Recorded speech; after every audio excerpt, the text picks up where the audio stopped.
ആശമാരുടെ സമരത്തിൽ സർക്കാരിന് കടുംപിടുത്തമില്ലെന്ന് ആരോഗ്യമന്ത്രി വീണ ജോർജ്. അനുഭാവപൂർവമായ സമീപനമാണ് സംസ്ഥാന സർക്കാരിനുള്ളത്. ഏറ്റവും കൂടുതൽ ഓണറേറിയം നൽകുന്ന സംസ്ഥാനമാണ് കേരളം.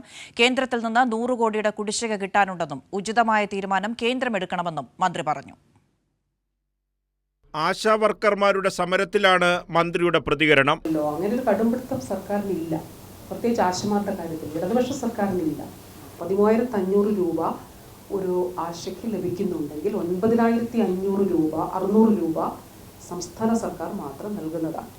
ഞാൻ പറഞ്ഞത് ഇതിലൊരു വളരെ അനുഭാവപൂർണമായിട്ടുള്ള നിലപാടാണ് സ്റ്റേറ്റ് ഗവൺമെന്റിനുള്ളത്. കേന്ദ്രത്തിൽ നിന്ന് 100 കോടി രൂപയുടെ കുടിശ്ശിക കിട്ടാനുണ്ട്. ഉചിതമായ തീരുമാനം കേന്ദ്രം എടുക്കണമെന്നും വീണ ജോർജ് പറഞ്ഞു. കേന്ദ്രം ഇവരെ വർക്കേഴ്സായിട്ട് പോലും അംഗീകരിച്ചിട്ടില്ല. ഇവർ തൊഴിലാളികളാണ് എന്നുള്ളത് കേന്ദ്രം അംഗീകരിക്കാത്ത കാര്യമാണ്. കേന്ദ്രത്തിന്റെ ഈ സ്കീം സംബന്ധിച്ച് ഉചിതമായിട്ടുള്ള തീരുമാനങ്ങൾ കേന്ദ്രം എടുക്കണം. സർക്കാരിന്റെ നിലപാട് അതാണ്, സംസ്ഥാന സർക്കാരിന്റെ.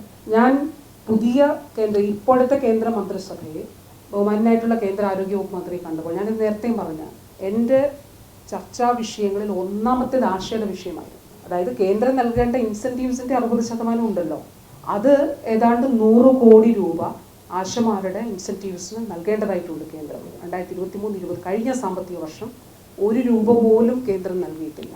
തന്റെ കുടുംബത്തെക്കുറിച്ചുള്ള വ്യക്തിപരമായ ആരോപണത്തിൽ നിയമപരമായ വഴി സ്വീകരിക്കുമെന്നും മന്ത്രി പ്രതികരിച്ചു. നോക്കൂ, ഇത് SUCI എന്ന് പറഞ്ഞൊരു സംഘടനയാണ് ഈ സമരത്തിന് ഇപ്പോൾ നേതൃത്വം നൽകുന്നത്. അപ്പോൾ അവരുടെ ഒരു ടാക്ടിക്സ് ആണത്. സമരം ശ്രദ്ധിക്കാതെ വന്നപ്പോൾ എന്നാൽ പിന്നെ ആരോഗ്യമന്ത്രിയെ പറയാം, അവരുടെ കുടുംബാംഗങ്ങളെ പറയാം. ഞാനും എൻ്റെ ഭർത്താവും 2 വ്യക്തികളാണ്. സത്യവുമായിട്ട് ഒരു ബന്ധവും ഇല്ലാത്ത കാര്യത്തിൽ അദ്ദേഹത്തിന് അത് കേട്ടുകൊണ്ടിരിക്കേണ്ട കാര്യമില്ലല്ലോ. വക്കീൽ നോട്ടീസ് അയച്ചിട്ടുണ്ട്, അതിൻ്റെ നിയമപരമായിട്ടുള്ള നടപടികൾ സ്വീകരിക്കും. കൈരളി ന്യൂസ്, തിരുവനന്തപുരം.